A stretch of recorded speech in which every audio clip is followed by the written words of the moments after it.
Welcome to the webinar for military physical test personnel. My name is Kayla Vento. I am an exercise and nutritional sciences PhD student, and today's webinar will focus on binge eating disorder and weigh-ins, unforeseen enemies in the military. In this webinar, I will provide a definition and symptoms associated with binge eating disorder. As you can see, binge eating disorder is also known as BED, which I will refer to throughout the rest of this webinar. I will go into the literature of the incidence of BED seen in the military, specific risk factors influencing the onset of BED, weigh-ins and strategies to improve the weigh-in protocols, and end the webinar with an audience question received. What is binge eating disorder? Prior to May of 2013, binge eating disorder was not officially recognized as a mental illness. It was categorized as an eating disorder not otherwise specified. Yet, research strongly support that binge eating disorder was in fact a mental illness on its own and is now officially recognized by the American Psychological Association. It is defined as repeatedly eating unusually large amounts of food. Now, a common misconception of BED is that it only affects individuals in larger body size. Common language being those individuals who are characterized as overweight or obese. And that's simply not the case.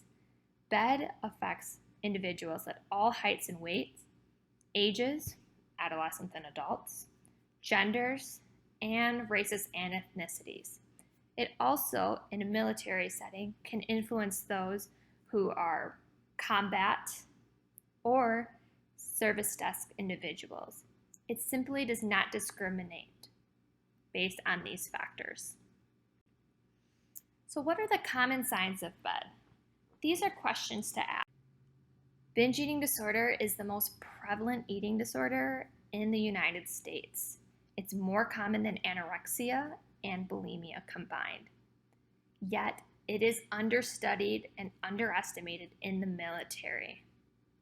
Until recently, the Department of Defense in 2017 opened up funding opportunities for researchers to examine binge eating disorder and eating disorders alike. The first research study to be granted $3 million by the Department of Defense was in 2018 to study binge eating in those in larger bodies for active duty and veterans. This is a huge step and may spur more research in the future. Based on what we know, here are some of the trends and patterns that we are seeing. Binge eating disorder is on the rise in the military.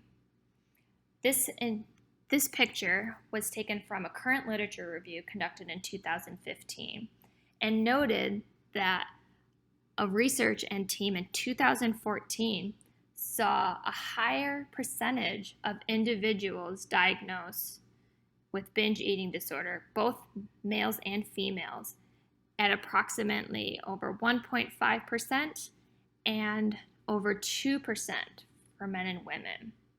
Yet, there is no national representative incident or prevalence rates studied.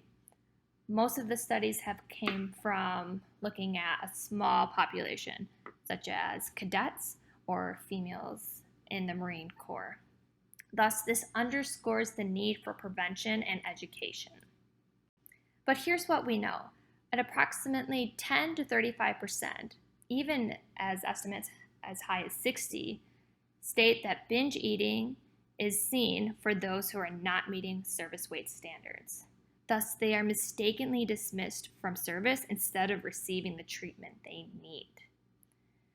And some of these risk factors include the strict fitness and weight standards, the biannual physical tests and body measurements of meeting a certain weight or body fat percentage has played a large role in contributing to binge eating.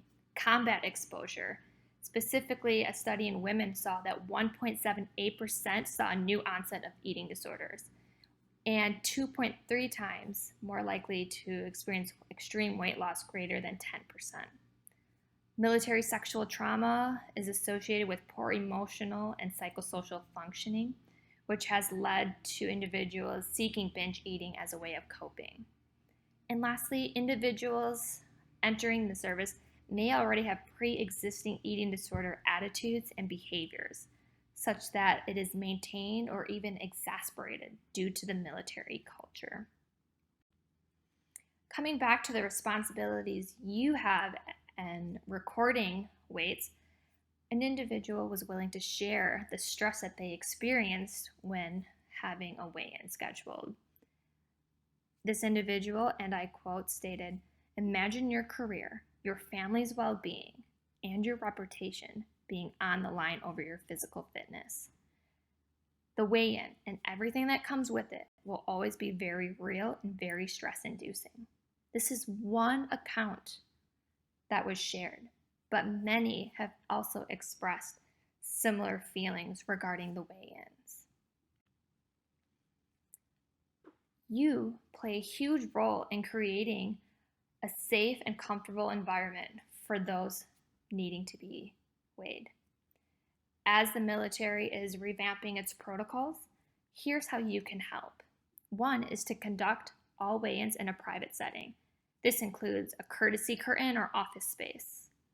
Use neutral language. Stray away from expressions such as "oh" or "wow."